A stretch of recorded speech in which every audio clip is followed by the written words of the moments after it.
Hello everyone.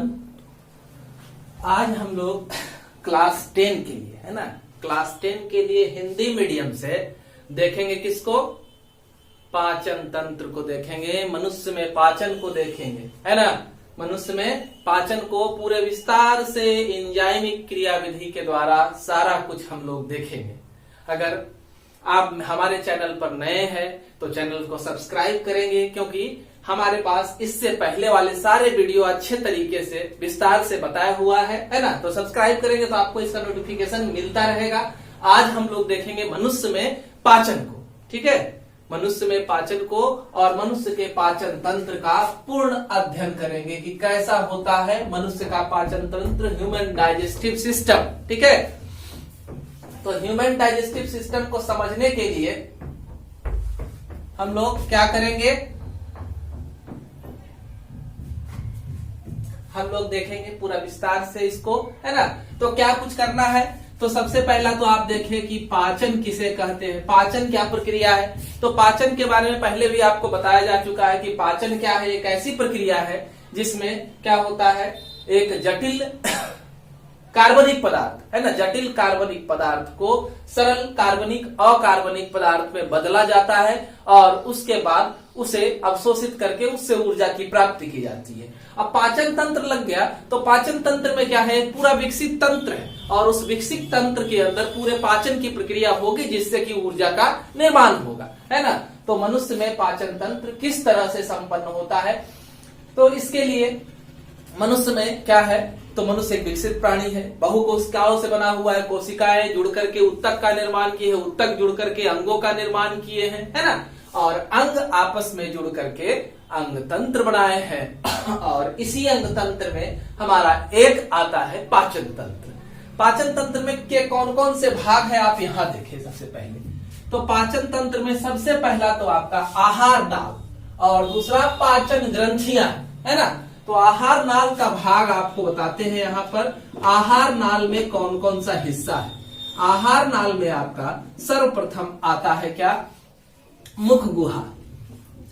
क्या आता है, मुख गुहा।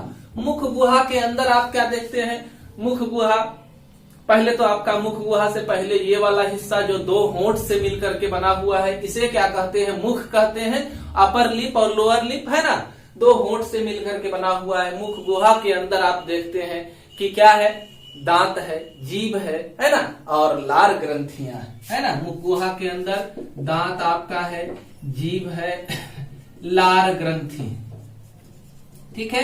इसके बाद हम लोग यहाँ पहुंचते हैं, इस हिस्से को फेरिंग्स कहते हैं, है ना।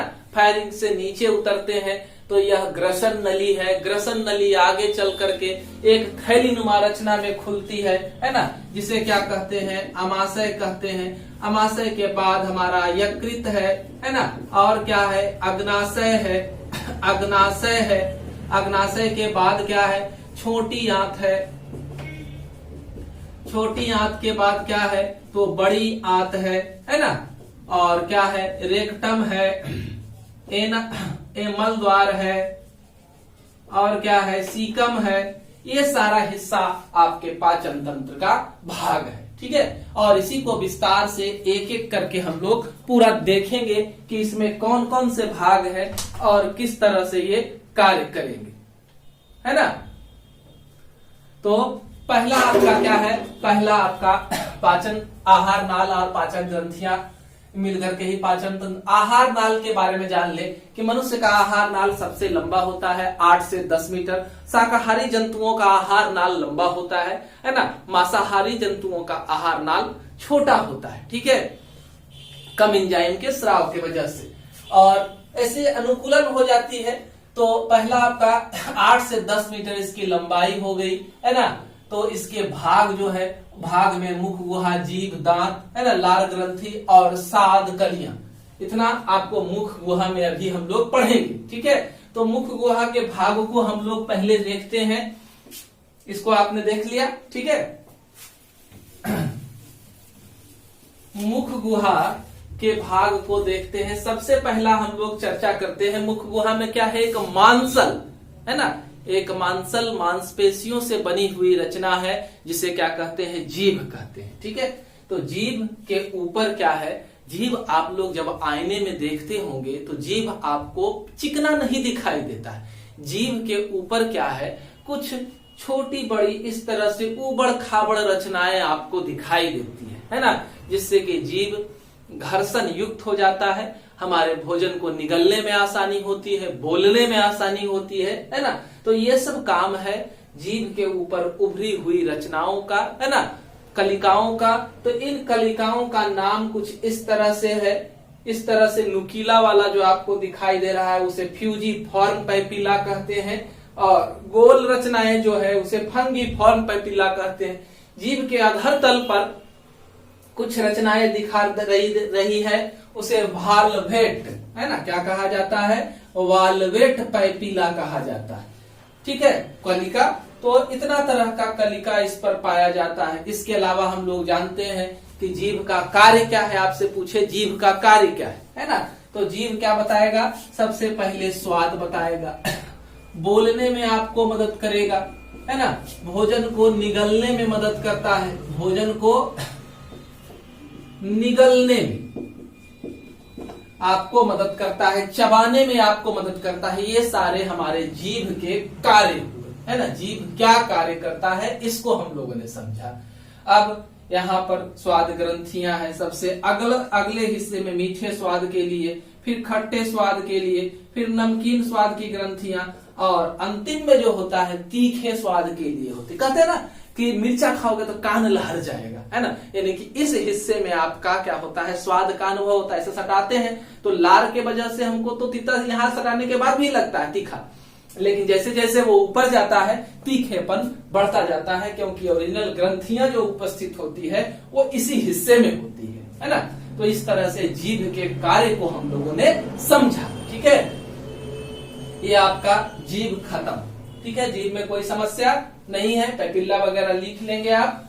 उसके बाद आगे चलते हैं, तो जीभ के बाद हमारे मुंह में क्या है, दांत। सबसे बड़ा चीज क्या है, दांत है। ठीक है, तो दांत की रचना को देखें आप, तो दांत जो है इस तरह से होता है, दांत को दिखाया गया है। आप देखते हैं कि दांत का ये वाला हिस्सा जो है ना, ऊपर वाला हिस्सा बाहर निकला हुआ होता है, इसको क्राउन कहते हैं, है ना, हेड। और ये गर्दन का हिस्सा है और निचला हिस्सा जड़ का है। ठीक है, 3 हिस्से में दांत बटा हुआ है। और अगर परत के हिसाब से देखें तो दांत में 3 परत पाए जाते हैं। सबसे ऊपरी परत जो होती है उसे क्या कहते हैं, इनामेल कहा जाता है। सबसे ऊपरी परत को क्या कहते हैं, इनामेल कहते हैं। यह हमारे शरीर का सबसे कठोरतम हिस्सा है। ब्रश करते जाओ, है ना, जीवन जब बचपन से लेके बुढ़ापे तक ब्रश कर रहे हैं, घिसा नहीं, है ना। तो यह सबसे हार्डेस्ट सबस्टेंस है और यह हमारे दांतों को सुरक्षा प्रदान करने का काम करता है। उसके बाद जो होता है काफी मुलायम हिस्सा डेंटिन होता है। डेंटिन को अगर आप चाहें, है ना, तो जब इनामेल हट जाएगा तो डेंटिन को आप नाखून से भी खुरचिएगा तो खुरचन उसका निकाल सकते हैं, है ना, मुलायम होता है डेंटिन। उसके बाद का हिस्सा बीच वाला, दांत का बिल्कुल बीच का हिस्सा, ये वाला हिस्सा जो है वो क्या कहलाता है, अंदर, दांत के अंदर पहुंच चुके हैं, पल्प कहलाता है। पल्प के अंदर क्या रहेगा, तो पल्प के अंदर आपका रहेगा क्या, मांसपेशी रहेगा। ठीक है, और क्या रहेगा, तंत्रिका उत्तक उपस्थित रहेगा, तंत्रिका उत्तक। और क्या रहेगा, तो रक्त केशिका रहेगा। क्या रहेगा, रक्त केशिका रहेगा। रक्त केशिका इसीलिए है कि हमारे दांत के अंदर भोजन की सप्लाई हो सके, हमारा दांत जिंदा बना रह सके, है ना। यह भोज्य पदार्थ ऑक्सीजन, कार्बन डाइऑक्साइड सभी का परिवहन करता है। संवेदनाओं को ले जाने के लिए तंत्रिका उत्तक मौजूद होते हैं, है ना, और मांस इसी सब में मिला हुआ होता है। तो ये हम लोग दांत के आंतरिक हिस्से को देखें, पल्प को देखें। ठीक है, अब देखिए कि मनुष्य जब पैदा होता है तो बिना दांत का होता है ना। थोड़ा थोड़ा बड़ा हुआ, 1 साल का, 6 महीना, साल भर पहुंचते पहुंचते उसमें 2, 4, 8, 10 दांत निकल जाते हैं, है ना। तो इस तरह से, और फिर कहते हैं कि 10 साल होते होते दांत उनका झड़ना शुरू हो जाता है ना, बच्चे का। तो इस तरह से हम लोग देखें कि दांत जो होते हैं मनुष्य में वो 2 तरह के होते हैं। एक अस्थायी दांत, जिसको वो दूध के दांत भी कहते हैं, है ना, और दूसरा अस्थायी दांत, है ना, परमानेंट दांत कहते हैं उसको। तो दूध के दांत बच्चों में जो होते हैं उसकी संख्या 20 होती है। दूध के दांतों की संख्या कितनी है? तो दूध के दांत की संख्या जो है वह 20 है ना। कितनी संख्या है इसकी? 20 है। 20 की संख्या में यह हमारे पास उपस्थित होता है, ठीक है, बच्चों में। जब बच्चे बड़े होते हैं, है ना, वो पुराने दांत झड़ जाते हैं, उनका स्थान नए दांत ले लेते हैं और इनकी कुल संख्या 32 होती है। अभी 32 आपके पास नहीं है ना। यह एक 22, 25, 27 के बाद जो है आपके पास 32, 28 या 30 आपके पास यही दांतों की संख्या होगी, है ना। तो ये दांत हमारे पास पाए जाते हैं, ठीक है। दांत कितने प्रकार के होते हैं अब हमें आप देखिए, ठीक है। तो ये हम अपने शरीर को बीच से इस तरह से 2 भागों में विभक्त कर दिए, ठीक है। अब आप देखें, मेरा तो दांत के बीच में आपको दिखाई दे रहा है ना, इस तरह से गैप है। तो ये गैप इधर इधर को अलग कर रहा है, ठीक है। तो दांतों का क्रम आपको दिखा रहे हैं और दांतों के प्रकार दिखा रहे हैं। तो सबसे पहला आगे वाला जो 2 दांत है ये देखें, ठीक है। ये 2 दांत का जो देख रहे हैं इसको कहते हैं कतरनक, इंसीजर। क्या कहा जाता है? कतरनक, इंसीजर। उसके बाद ठीक है, ये वाला जो आपको दिखाई दे रहा है ये जो है कैनाइन, भेदक कहते हैं इसको। उसके बाद इसके बाद का है ना दांत जो है वो क्या कहलाता है? अग्रचवर्णक। और अंतिम हिस्सा में जबड़े में जो है वो क्या कहलाता है? चवर्णक कहलाता है, ठीक है। अब दांतों को बांट के देखिए कि पहला जो आपको पकड़े थे ये 2 दांत है ना, ये 2 दांत जो है वो क्या है? इंसीजर है। उसके बाद एक ही दांत मेरे पास आधा साइड में हमारे पास क्या है? एक ही दांत कैनाइन है, ठीक है। फिर 2 दांत क्या होगा? कैनाइन के बाद 2 दांत जो होगा वो कौन सा होगा? तो वह प्रीमोलर का होगा। और उसके बाद 3 दांत जो होगा वो क्या होगा? मोलर का होगा, ठीक है। अब आधा को हम बांट दिए हैं, आधा से फाड़े थे तो आधा इधर का लिए है तो आधा इधर भी बच गया ना मेरा। तो इधर का आधा जो है उसको इसलिए 2 से गुना किया गया, तो इसको जोड़ना है। 2 1 3, 2 5 3 8 गुने 2, 16 ऊपर और 16 नीचे, निचले जबड़े में, ठीक है। इस तरह से एक वयस्क मनुष्य में दांतों की कुल संख्या जो होती है वह कितनी होगी? तो वह जो होती है 32 होती है। 32 दांत होते हैं, ठीक है।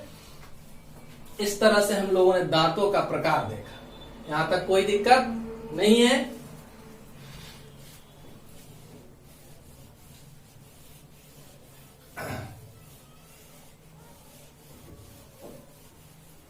अब आप देखिए, आगे बढ़ते जा रहे हैं। यह हमारे आहार नाल मानव का तंत्र है ना, बताएंगे। अभी आगे दांत में ही है, अभी मुंह में ही हम लोग हैं, मुंह की सारी रचनाओं को देख रहे हैं। एक शब्द आता है दंत अस्थिक्षय। दंत अस्थिक्षय क्या है? दंत अस्थिक्षय है कि हम लोग क्या करते हैं, खाने के बाद ब्रश अगर नहीं करते हैं तो खाने के दाने हमारे दांतों के बीच फंसे रह जाते हैं। मीठा खाते हैं, पानी से दांतों को धोते नहीं है ना, कुल्ला नहीं करते हैं, जिसके वजह से ये मीठे पदार्थ दांतों के बीच में सटे रह जाते हैं। और सटे जब रह जाते हैं तो सटे रहने की वजह से ये हमारे जीवाणुओं को निमंत्रण देते हैं, बैक्टीरिया को निमंत्रण देते हैं। बैक्टीरिया मुंह में आते हैं, है ना, उन भोज्य पदार्थों को खाते हैं और खाने के बाद अम्ल का स्राव करते हैं, ठीक है। अम्ल का स्राव करते हैं तो धीरे धीरे दांत अम्ल के वजह से हमारा जो इनामेल सबसे हार्डेस्ट सबस्टांस था वो गलना शुरू हो जाता है ना। इनामेल क्या हो जाता है? गल जाता है। तो जब इनामेल गल जाएंगे तो दांत हमारे खत्म हो जाएंगे, गल जाएंगे, खत्म हो जाएंगे। दांतों में गड्ढे कहते हैं। अंतिम हिस्सा मेरा दांत में गड्ढा हो गया है। क्यों हो गया है? आप ब्रश बढ़िया से नहीं कर रहे, है ना। क्यों हो गया है? तो आप मीठा खाने के बाद कुल्ला नहीं कर रहे। तो ये सारी चीजें जो है आपको दंत अस्थिक्षय की ओर ले जाती है, ठीक है। अब एक है दंत प्लाक। दंत अस्थिक्षय समझ में आया? मीठा खाने के बाद अगर दांतों को साफ न किया जाए तो भोज्य पदार्थों के कण दांतों के बीच में फंसे रह जाते हैं और वह जीवाणुओं को आमंत्रित करते हैं। जीवाणु वहां अम्ल का स्राव करते हैं। अम्ल स्राव के वजह से दांत गलने शुरू हो जाते हैं। इसे ही दंत अस्थिक्षय कहते हैं, ठीक है। दंत प्लाक, दांतों के बीच जो भोजन के कण जमा रह जाते हैं, धीरे धीरे दांतों के ऊपर एक परत का निर्माण कर देते हैं और इससे दांत पीले पड़ जाते हैं, है ना, दांतों में धब्बे पड़ जाते हैं, तो उसे ही दंत प्लाक कहा जाता है। इस कंडीशन को क्या कहा जाएगा? दंत प्लाक कहा जाएगा। दोनों कंडीशन आप समझ सकते हैं कि हमारे लिए क्या है, बेहतर नहीं है ना। हमें दांतों को इनसे बचाना चाहिए, ठीक है। तो आप समझदार हैं, आपको क्या करना है भोजनों उपरांत, है ना, आप समझ सकते हैं। ब्रश अगर हमेशा संभव नहीं है तो कुल्ला तो जरूर करें, है ना, जिससे दांतों के बीच जो फंसे हुए, है ना, फंसे हुए कण बाहर मुक्त हो जाएंगे, आपके दांत सुरक्षित हो जाएंगे, ठीक है, समझना है। उसके बाद आगे बढ़ते हैं हमारे मुंह के अगले हिस्से के बारे में, लार ग्रंथियों के बारे में। हमारे मुंह में 3 जोड़ी लार ग्रंथियां होती है, जिससे लार का स्राव होता है। लार हमारे मुंह में क्या करता है, तो नमी को बनाए रखता है ना, नमी बनाए रखता है, हमारे बोलने में आसानी होती है ना, हम अच्छे तरीके से बोल पाते हैं। और क्या है लार के अंदर कुछ खास एंजाइम होते हैं, जैसे लार के अंदर आपका क्या एंजाइम है, तो आपका लार कहाँ लिखे हैं लार में हम बोल देते हैं, है ना, लार के अंदर जो है वो पाया जाता है लाइसोजाइम, और क्या पाया जाता है, टाइलिन पाया जाता है ना, क्या पाया जाता है, लार के अंदर लाइसोजाइम और टाइलिन पाया जाता है, ठीक है। लिखते हैं यहां टाइलिन है, या इसी को सैलिवरी एमाइलेज भी कहा जाता है, एमाइलेज भी कहा जाता है ना, और लाइसोजाइम। इसके अलावा लार में लवण होते हैं और जल होते हैं, ठीक है। तो लार जो होते हैं हमारे भोजन को पचाने का भी काम करते हैं। याद रखना है कि मनुष्य में भोजन का एक ऑब्जेक्टिव क्वेश्चन है, मनुष्य में भोजन का पाचन कहाँ शुरू होता है, तो मनुष्य का में भोजन का पाचन जो है, भोजन का पाचन मुंह में ही शुरू हो जाता है ना, क्योंकि हमारे मुंह में ये दोनों एक ही है। सैलिवरी एमाइलेज होता है, एमाइलेज कार्बोहाइड्रेट का पाचन करता है, और कार्बोहाइड्रेट का पाचन हमारे मुंह में ही शुरू हो जाता है, ठीक है। उसके बाद है कि 3 जोड़ी जो लार ग्रंथियां हमारी है वो हमारे मुंह में कहां कहां है, आपको दिखाते हैं। जीभ के नीचे, ठीक है, इसको कहते हैं सबलिंगुअल।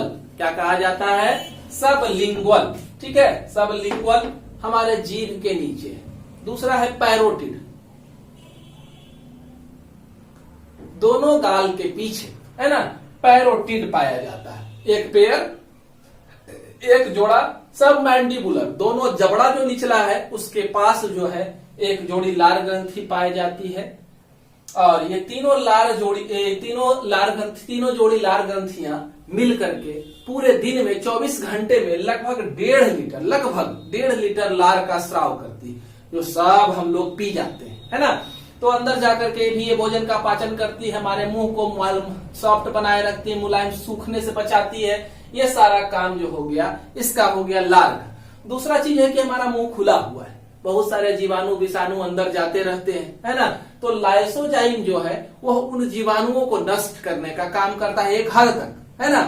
अब आप कहिएगा कि तो हमारा दांत गंदगी में सड़ेगा कैसे, गलेगा कैसे, ही तो लाइसोजाइम है ही, है ना। हम लोग खाएंगे तो लाइसोजाइम सब कीड़ा जो जीवाणु आएगा, मीठा रहेगा से क्या दिक्कत है, जीवाणु को आएगा उसको मार देगा लाइसोजाइम। तो सभी को नहीं मार पाता है, एक हद तक मार पाता है, तो ये लाइसोजाइम के द्वारा वो जीवाणु को मारने का काम करता है, ठीक है। तो इस तरह से हम लोगों ने देखा लार का क्या कार्य है। हमारे मुंह में लार ग्रंथि पाई जाती है, इससे क्या क्या निकला ये हम लोगों ने देखा। अब हम लोग आगे बढ़ते हैं किसके पास, तो अब हम लोग पढ़ते हैं लार ग्रंथि खत्म हुआ तो मुंह का ये हिस्सा आता है ना। तो यहाँ जो है उस हिस्से को फेरिंग्स कहते हैं, जहां मुख अंत करता है उस हिस्से को फेरिंग्स कहते हैं। वहां पर से 2 नली शुरू होती है, एक तो सांस नली है ना, एक भोजन नली। सांस नली आगे है, भोजन नली उसके पीछे, ठीक है। आगे ये आवाज देख रहे है ना, तो ये हम जानते हैं श्वास नली से ही आवाज उत्पन्न होती है, इसी में वॉइस बॉक्स होता है, वही आवाज का निर्माण करता है। तो यहाँ पर ग्रसनी कहते हैं इसको, फायरिंग्स कहते हैं। इसमें 2 छिद्र पाए जाते हैं, इस तरह से 2 नलियां गुजर रही है। तो 2 नलियों का ये 2 छिद्र हमारे पास उपस्थित है। ठीक है, ये देखिए 2 छिद्र है। तो आगे हमारा कौन सा है? श्वास नली है। पीछे कौन सा है? भोजन नली है। भोजन नली को निगल द्वार कहेंगे और इसको जो है वो क्या कहेंगे? कंठ द्वार कहेंगे। दोनों नली को देखिए, ये ओपनिंग इसका छिद्र है ना, तो ये निगल द्वार कहलाएगा पीछे वाला। आगे वाला जो है वो क्या कहलाएगा? कंठ द्वार कहलाएगा, ग्लोटिस कहलाएगा, सांस वाला। ठीक है, अभी बताए थे इसे। तो इसके ऊपर जो है एक कॉमन ढक्कन लगा हुआ रहता है, जो कभी हमारी श्वास नली को और कभी भोजन नली को ढकने का काम करता है। ठीक है, तो इसको कहते हैं इपीग्लोटिस। यह कार्टिलेज से बना हुआ ढक्कन है, उपास्थि से बना हुआ ढक्कन है, जो बारी बारी से दोनों को ढकने का काम करता है। ठीक है, तो अब आगे है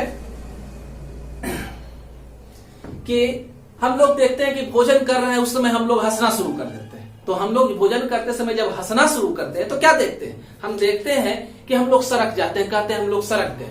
तो होता क्या है, जब आप हंसना शुरू करते हैं तो ये जो ढक्कन था, जब आप भोजन कर रहे थे तो ये ढक्कन जो था वो आपके श्वास नली के ऊपर लगा हुआ था, है ना।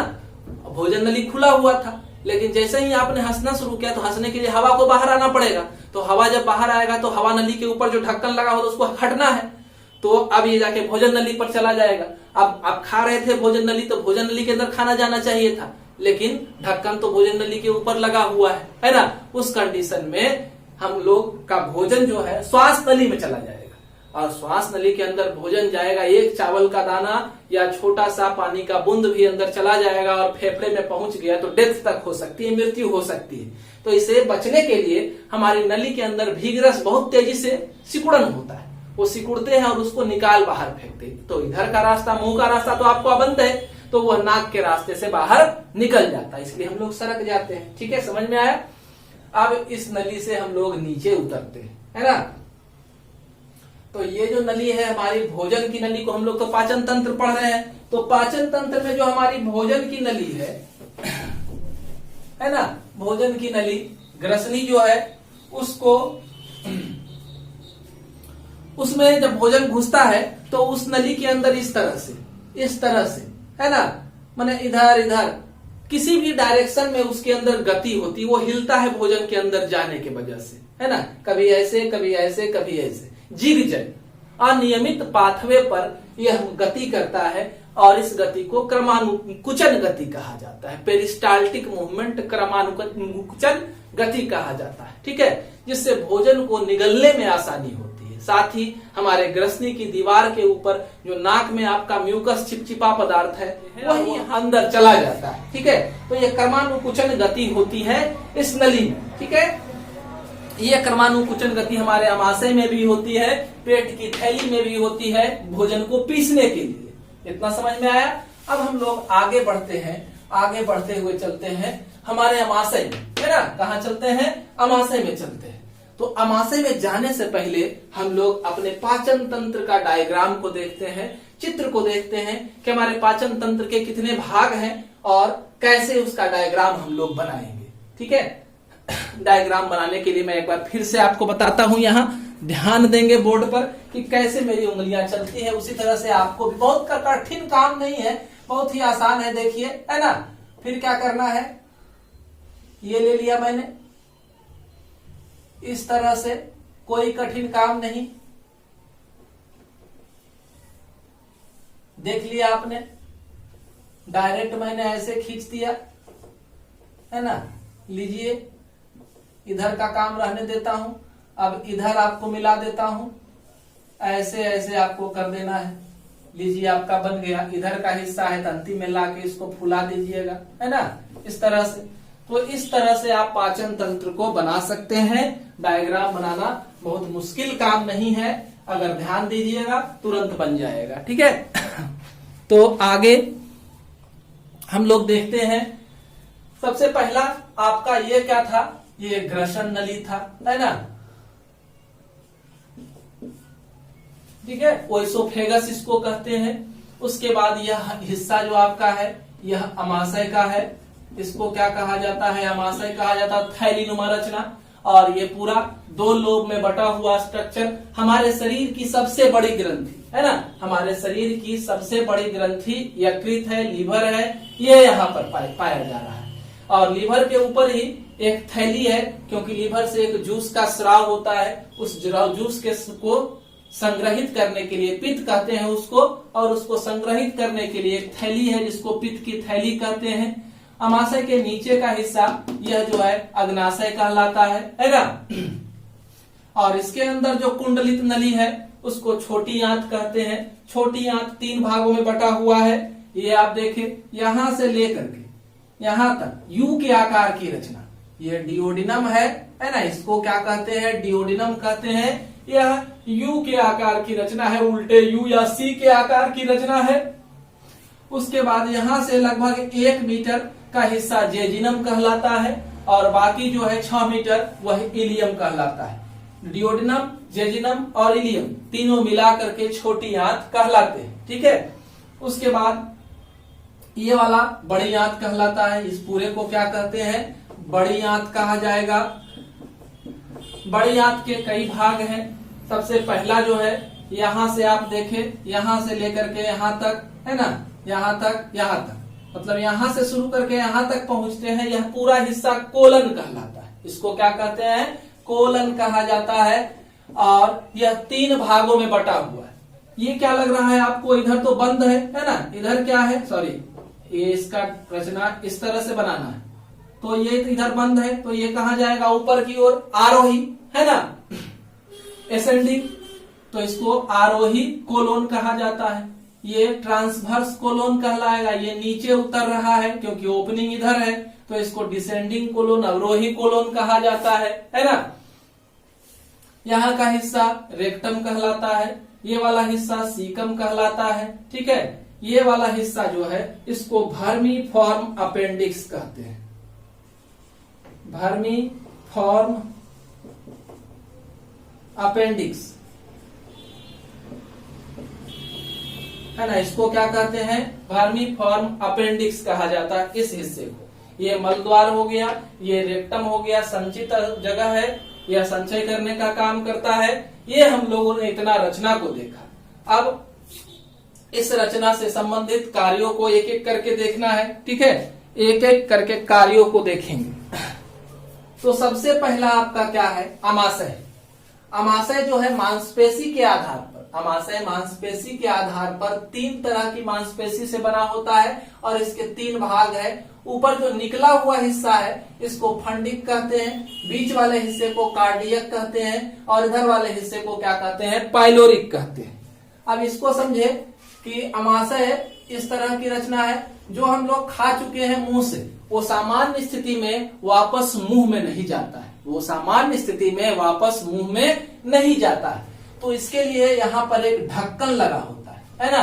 यह अमाशय के लिए गैस्ट्रिक वर्ड यूज किया जाता है, गैस्ट्रिक वर्ड यूज किया जाता है अमाशय के लिए। और ये ग्रसन नली है, तो इस दोनों को मिला करके इसका नाम रखा गया, इस ढक्कन को गैस्ट्रोइसोफिजियल वॉल्व है ना। ये वापस इधर जाने से भोजन को रोक देता है। यहाँ पर भी एक ढक्कन, यह पाइलोरिक क्षेत्र में ढक्कन रहता है, इसलिए इसको पॉलोरिक भाग कहते हैं। जो भोजन एक बार छोटी आंत में चला गया वो वापस अमाशय में नहीं आएगा सामान्य स्थिति में, ठीक है। तो ये हम लोग अमाशय की रचना को देखे। अमाशय एक थैलीनुमा जे के आकार की रचना है, और इसी के अंदर है ना भोजन का प्राचन माने भोजन का चर्निंग, पीसना उसका शुरू होता है। तो अमाशय की दीवार पर ढेर सारी एक कोशिकीय और बहुकोशिकीय ग्रंथियां होती है। इनमें से कुछ सभी ग्रंथियों को संयुक्त रूप से जठर ग्रंथि कहा जाता है। अमाशय के अंदर जितनी सारी ग्रंथियां होगी उन सभी ग्रंथियों को क्या कहा जाता है, जठर ग्रंथि कहा जाता है। और इन ग्रंथि में मुख्य है म्यूकस श्लेष्मका ग्रंथि, अम्लजन कोशिकाया ग्रंथि, जाइमोजेन कोशिकाया ग्रंथि। और पूरे दिन है ना, एक दिन में लगभग 3 लीटर है ना जठर रस का स्राव करती है हमारी अमाशय। और इस जठर रस में क्या क्या रहता है, हाइड्रोक्लोरिक अम्ल रहता है ना, म्यूकस रहता है, इंजाइम में पेप्सिनोजेन और लाइपेज, गैस्ट्रिक लाइपेज नामक एंजाइम यहाँ उपस्थित होता है। ठीक है, तो यहाँ पर भोजन जब पिसा जाता है अच्छे तरीके से, भोजन इन रसों के साथ मिल जाता है, तब उसको क्या कहते हैं, तब उसको कहा जाता है काइम। अमाशय में पिसे हुए भोजन को क्या कहते हैं, काइम कहा जाता है। ठीक है, ठीक है। तो अब देखें HCl का क्या कार्य है। पहले HCl का कार्य आपको देखना है। अमाशय में HCl का क्या कार्य है, इसे हम समझने का प्रयास करेंगे। ठीक है, तो HCl जो है अम्ल है, इसका pH मान 1 से 2 के बीच में होता है, लगभग 1.8 इसका pH वैल्यू, काफी अम्लीय होता है। इतना ही जाने, अमाशय के अंदर जो अम्ल है उसको निकाल के अगर आपके मुंह पर डाल दिया जाए तो पूरा मुंह जल सकता है, लेकिन फिर भी हमारे अमाशय के ऊपर कोई फर्क नहीं पड़ता है ना। बताते हैं क्यों, इतना pH वैल्यू रहता है। उसके बाद म्यूकस है और पेप्सिनोजेन। तो अमाशय के दीवार के ऊपर, अमाशय जो है हमारे इसके दीवार के ऊपर म्यूकस और बाइकार्बोनेट, किसका, म्यूकस और बाइकार्बोनेट का कोटिंग होता है, जो क्या करता है, हमारी अमाशय को इस अम्ल के प्रभाव से बचाता है। माने इसके दीवार को नष्ट होने से रोकने का कार्य किसका है, तो म्यूकस और बाइकार्बोनेट का।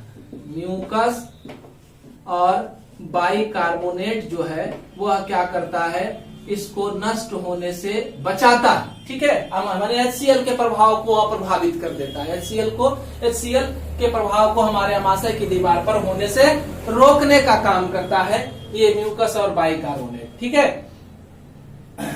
उसके बाद पहला काम हो गया, HCl क्या करेगा, तो भोजन के माध्यम को अम्लीय बना देता है ना। यानी कि अमाशय में भोजन अम्लीय माध्यम में पचते हैं, भोजन का माध्यम कैसा हो जाएगा, अम्लीय हो जाएगा। ठीक है, इसके अलावा क्या करेगा, यह हमारा जो पेप्सिनोजेन एंजाइम था, पेप्सिनोजेन एंजाइम था, इसके साथ अगर HCl मिलता है ना, इसके साथ जब HCl मिलेगा तो इसको बदल देता है पेप्सिन में, है ना। इसको बदल देगा किसमें, पेप्सिन में। और पेप्सिन हमारे भोजन में मौजूद प्रोटीन के ऊपर काम करेगा और इसको तोड़ देगा पेप्टॉन और पेप्टाइड्स में, है ना। किसमें, पेप्टॉन और पेप्टाइड्स में इसको तोड़ने का काम करता है ये। ठीक है, ये हो गया आपका कार्य HCl का।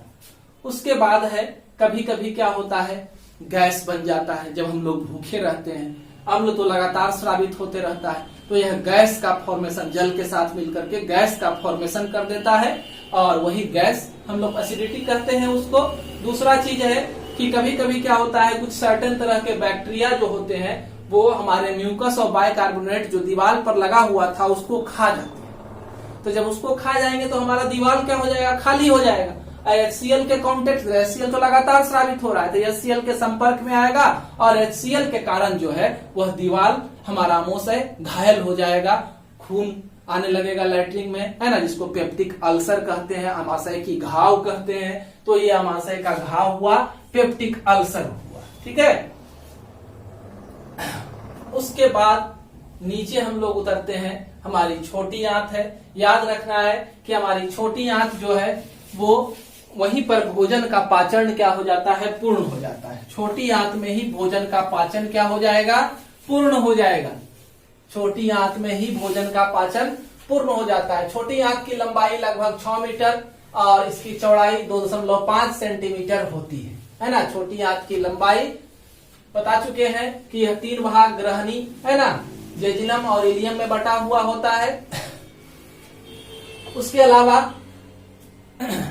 इसमें जितने सारे अमाशय के दीवार से भी कुछ एंजाइम का स्राव होता है, जिसको अमाशयिक रस, सक्कस इंटेरिकस कहा जाता है। क्या कहते हैं उसको, सक्कस इंटेरिकस कहते हैं। वो भी भोजन के पाचन में मदद करते हैं। भोजन का पूर्ण पाचन जो है हमारी छोटी आंत में कंप्लीट हो जाता है ना। भोजन का पूर्ण पाचन कहाँ हो जाएगा, हमारी छोटी आंत में पूर्ण हो जाता है ना। यहीं पर भोजन पाचित हो जाता है, भोजन पच जाता है। ठीक है, भोजन का पाचन यही पूर्ण होगा, छोटी आंत में ही। अब क्या है कि भोजन का पाचन हमारी छोटी आंत में पूर्ण होता है। इसके लिए यहाँ पर कई तरह के एंजाइम और साथ में हमारे लीवर और इसके भी एंजाइम। अब इसको समझने के लिए थोड़ा सा हम लोग चलते हैं यहाँ तो यहां पर हमारा लीवर था, है ना। लीवर हेपेटिक सेल से बना होता है, इस तरह के सेल से लीवर का निर्माण होता है। और लीवर के ये जो सेल होते हैं हेपेटिक सेल, इसी से बाइल जूस का स्राव होता है, जो बाइल डक्ट के द्वारा आकर के इस गाल ब्लाडर में स्टोर होते हैं। और ये जो गाल ब्लाडर है, यह जो है हमारे इस तरह से यहाँ पर डिओडिनम में खुलता है। ठीक है, हम डिओडिनम को दिखा रहे हैं। तो यहाँ पर एक कॉमन डक्ट, हेपेटोपैंक्रियाटिक डक्ट इसको कहते हैं, यहीं पर आकर के बाइल का स्राव आता है। अब यहाँ आमाशय में क्या था, HCl था, यहाँ भोजन का माध्यम अम्लीय था। और ये जो अब हमारा लीवर जो है लार्जेस्ट ग्लैंड बताए थे, उससे निकला क्या, बाइल। इसके जूस जो होते हैं वो कैसे होते हैं, क्षारीय होते हैं। इसका पीएच मान क्या होता है, क्षारीय। तो हम लोग केमिस्ट्री में पढ़े हैं, अम्ल प्लस क्षार को अगर मिलाएंगे तो लवण और जल का निर्माण होगा। तो यहाँ पर क्या होगा कि इधर से अम्ल आ रहा है, इधर से क्षार आ रहा है, दोनों मिलेंगे तो क्या हो जाएगा, सॉल्यूशन न्यूट्रल हो जाएगा, है ना, और उदासीन हो जाएगा। और इसके बाद क्या होगा, लेकिन क्षार की मात्रा बढ़ती जाएगी। क्षार की मात्रा बढ़ने से अब अमाशय में, छोटी आंत में हमारे भोजन का पाचन क्षारीय माध्यम में होगा, है ना।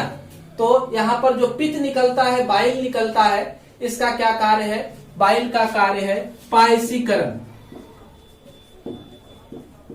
किसका, वसा।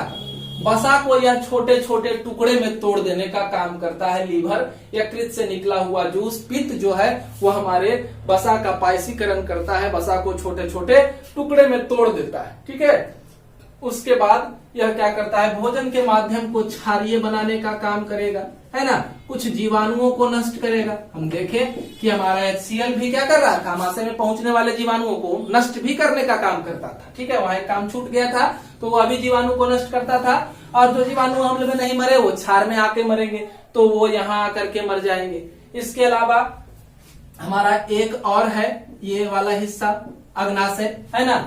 तो अग्नाशय को अंतःस्रावी और बाह्यस्रावी ग्रंथि कहा जाता है। अग्नाशय को क्या कहते हैं, अंतःस्रावी और बाह्यस्रावी ग्रंथि कहते हैं, क्योंकि इसके बीच वाले हिस्से से, ये हम लोग पढ़ चुके हैं कंट्रोल कोऑर्डिनेशन चैप्टर में, है ना, उसका वीडियो मौजूद है, चैनल को सब्सक्राइब करके आप उसको देख सकते हैं।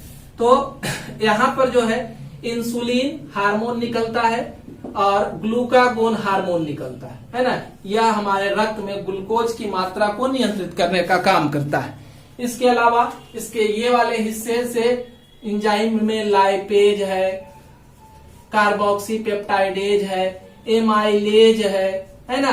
ये सारे एंजाइम, भोजन पचाने वाले बहुत सारे एंजाइम का स्राव होता है। लाइपेज, एमाइलेज, कार्बोक्सी पेप्टाइडेज, है ना, एंटेरोकाइनेज है ना, तो ये प्रोटीएज है। ये सारे एंजाइम स्रावित होते हैं हमारे अग्नाशय से। और ये सब छोटी, इसके स्राव भी कहाँ पहुंच रहे हैं, छोटी आंत में। देख रहे हैं यहाँ से कहाँ मुक्त हो रहे हैं, छोटी आंत में। तो सब स्राव छोटी आंत में जा रहा है और अंततः भोजन का पाचन जो है वह छोटी आंत में क्या हो जाएगा, पूर्ण हो जाएगा।